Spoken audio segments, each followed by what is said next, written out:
नमस्कार दोस्तों, स्वागत है आप सभी का एक बार फिर से टीचर सॉल्यूशन के यूट्यूब चैनल पे।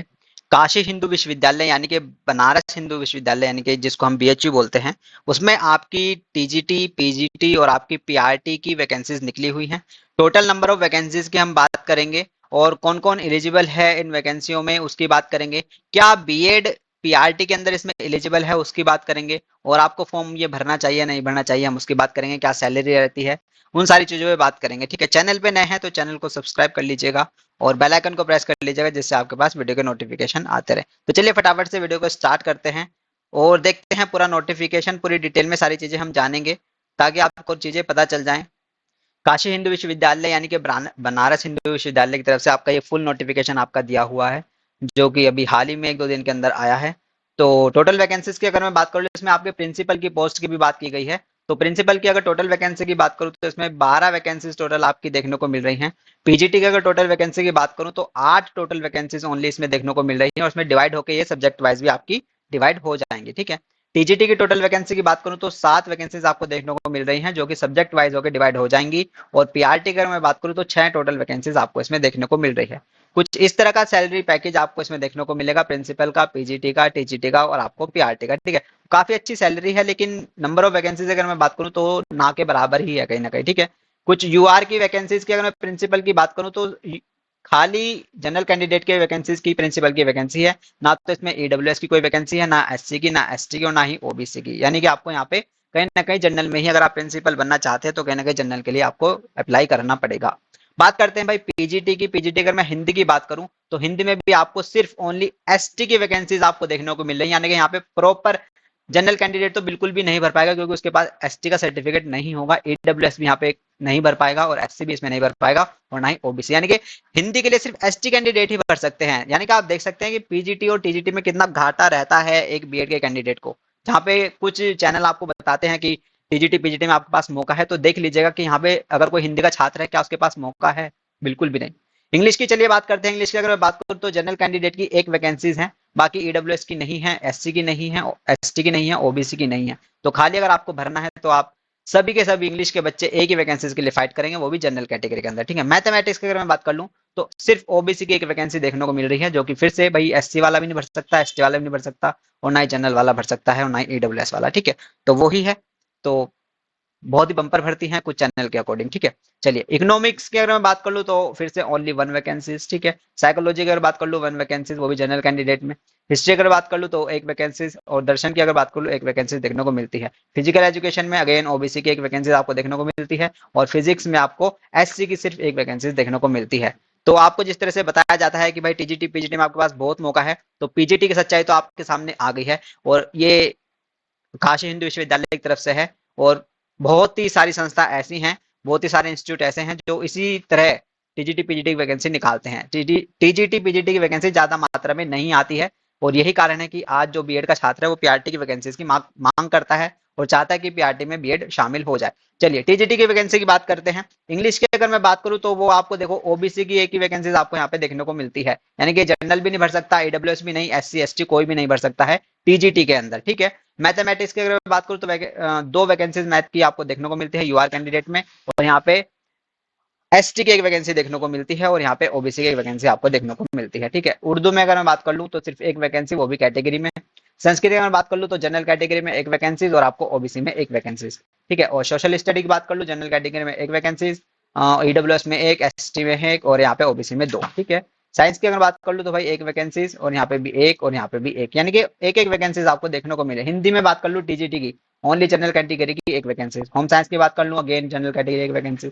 तो वही है, एक एक वैकेंसीज आपको देखने को मिल रही हैं, वो भी जनरल कैटेगरी में। ठीक है, म्यूजिक की बात करो तो वही कैटेगरी में एक है ना, यहाँ पे तो जनरल कैंडिडेट भी नहीं भर पाएगा, कोई भी नहीं भर पाएगा, कोई भी नहीं। ठीक है, तो इस तरह को आपको वैकेंसीज आपको देखने को मिलती है टीजीटी के अंदर। ठीक है ना, तो वही है आपके लिए भाई, बीएड को प्राइमरी में शामिल करना बहुत जरूरी है और उसमें एक बीएड के कैंडिडेट की एक्टिविटी बहुत ज्यादा जरूरी है। अगर आप बीएड को प्राइमरी में शामिल करते हुए देखना चाहते हैं, भाई प्राइमरी की बात कर लूँ तो 4 वैकेंसीज यहाँ और एक यहाँ पे, एक यहाँ पे और एक यहाँ पे। ठीक है, तो इस तरह से मतलब 6 वैकेंसीज आपको देखने को मिलती है पीआरटी की। ठीक है, तो इस तरह से आपका ये वैकेंसीज का पूरा ब्यौरा रहता है। ठीक है, सब्जेक्ट कॉम्बिनेशन भी आपके इसमें बनेंगे, पीजीटी टीजीटी में दोनों में बनेंगे। ठीक है, पीजीटी अगर मैं बात कर लूँ तो इसमें कुछ तरह के इस तरह के सब्जेक्ट कॉम्बिनेशन रहते हैं। अगर आप इंग्लिश के टीचर बनना चाहते हैं तो आपने भाई इंग्लिश कर रखी हो पोस्ट ग्रेजुएशन। ठीक है, और पीजीटी का बनना चाहते हैं तो भैया आपने हिंदी और या फिर संस्कृत में आपने क्या कोई भी वन सब्जेक्ट आपका रहना चाहिए पोस्ट ग्रेजुएशन के अंदर। मैथमेटिक्स में आपके भाई आपने पोस्ट ग्रेजुएशन कर रखी हो, हिस्ट्री में पोस्ट ग्रेजुएशन कर रखी हो, इकोनॉमिक्स में आपने पोस्ट ग्रेजुएशन कर रखी हो, साइकोलॉजी में आपने पोस्ट ग्रेजुएशन कर रखी हो, तो यही है आपने मास्टर्स कर रखी हो अगर आप पीजीटी में अप्लाई करना चाहते हैं, ठीक है। और टीजीटी की अगर मैं बात करूं तो वहाँ पे आपके ग्रेजुएशन के सब्जेक्ट देखे जाते हैं, ठीक है।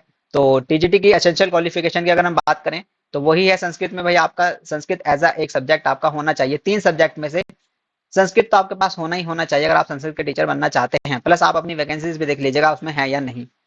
हिंदी की अगर मैं बात करूँ एक वैकेंसी थी, है ना, और हिंदी तो आपके पास होना ही होना चाहिए, मतलब उन 3 में से आपके पास हिंदी एक सब्जेक्ट होना ही होना चाहिए ग्रेजुएशन के अंदर, ठीक है। इंग्लिश भी ऐसा ही है, ठीक है। उर्दू वही 3 सब्जेक्ट में से उर्दू आपको आपने पढ़ा हो, और सोशल स्टडी में भाई आपका हिस्ट्री, ज्योग्राफी और इकोनॉमिक्स, और इनमें से मतलब कोई भी मस्त आइदर हिस्ट्री और ज्योग्राफी, यानी हिस्ट्री और ज्योग्राफी तो आपके पास होना ही होना चाहिए, ठीक है, इन 2 सब्जेक्ट में से, ठीक है।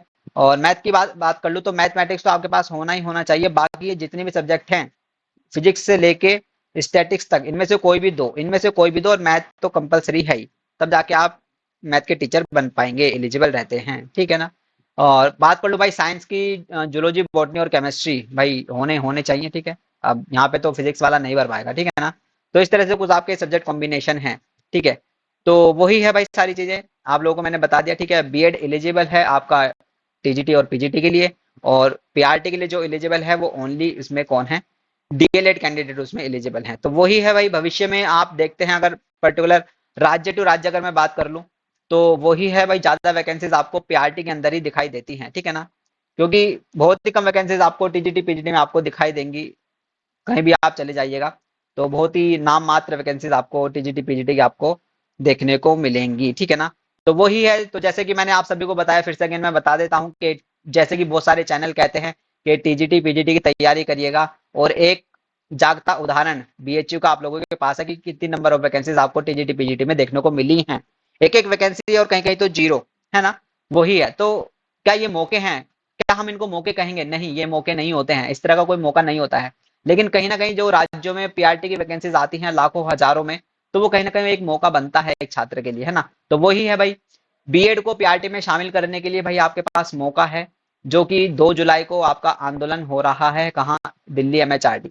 2 जुलाई 2024 सुबह 8 बजे एमएचआरडी के सामने बीएड के कैंडिडेट सभी हर एक राज्य का प्रोटेस्ट करने जा रहा है कि, और अपनी बात रखने जा रहा है कि बीएड को भाई पीआरटी में शामिल करिएगा। और क्योंकि सीधी सी बात है, ये बच्चों की गलती नहीं है ना, गलती थी एनसीटी की और भारत सरकार की। तो वही है, वहां पे मांग रखनी जरूरी है, और कहीं ना कहीं ये लास्ट चांस भी है। अगर अब भी आपने मौका खो दिया तो हो सकता है कि भाई आपको बीएड को पीआरटी में शामिल आप कभी ना कर पाए, है ना। और ये लास्ट चांस होगा, 2 जुलाई के बाद आपकी कोई आवाज नहीं उठाएगा, 2 जुलाई के बाद ना तो कोई प्रोटेस्ट होगा, ना कोई आंदोलन होगा, और फिर बस आप घर से चिल्लाते रह जाएंगे और टेलीग्राम टेलीग्राम खेलते रहेंगे, ठीक है। तो वही है, मौके मैंने आपको बता दिया कितने आपके पास मौका है।